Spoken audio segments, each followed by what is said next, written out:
আসসালামু আলাইকুম। আজকে আসার উদ্দেশ্য হলো ধানমন্ডি থেকে আশিকুর রহমান কোশ্চেন করেছিলেন যে গতকালকে মুশফিকুর রহিম আউট হওয়ার পরে ড্রেসিং রুমে যাওয়ার সময় যে অ্যাগ্রেশন দেখিয়েছেন, লাথিটা মেরেছেন, এটা আসলে তিনি কাকে মেরেছেন।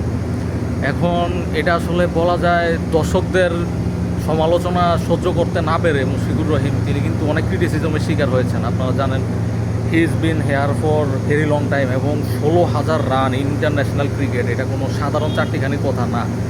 এত রান করার পরেও তাকে এখনও কিন্তু সমালোচকদের মুখে পড়তে হয় এবং কি যারা কিছু কন্টেন্ট ক্রিয়েটর আছে বা স্পোর্টস অ্যানালিস্ট নিজেদের দাবি করে, তারা কিন্তু দেখবেন মুশফিক একটু খারাপ খেললেই তাকে নিয়ে এবং তার পরিবারকে নিয়ে, তার ওয়াইফকে নিয়ে মানে বাজে কথা বলতে ছাড়ে না। তো এখন এটা কি মুশফিক তাদের উদ্দেশ্যে লাথিটা মারলেন, নাকি ওইসব দর্শকদের যারা খারাপ সময়ে তার পাশে থাকে না তাদের উদ্দেশ্যে মারলেন, এটা আসলে সময় বলে দিবে। তবে এতটুকু বলা যায় যে মুশফিকুর রহিমের এই সেঞ্চুরিটা আসলে সমালোচক বা দর্শক যারা যাই বলেন সবার জন্য একটা ইঙ্গিত ছিল যে সে আরও কিছুদিন দেশকে সার্ভিস দিতে পারবে এবং আমরা আশা করি সে ভালো খেলবে এবং আমি তো আশা করি সে 20,000 রানের মাইলস্টোন অ্যাচিভ করবে। সো থ্যাংক ইউ আশিক সাবকাত আপনার কোশ্চেনের জন্য। সবাইকে আবারও থ্যাংকস।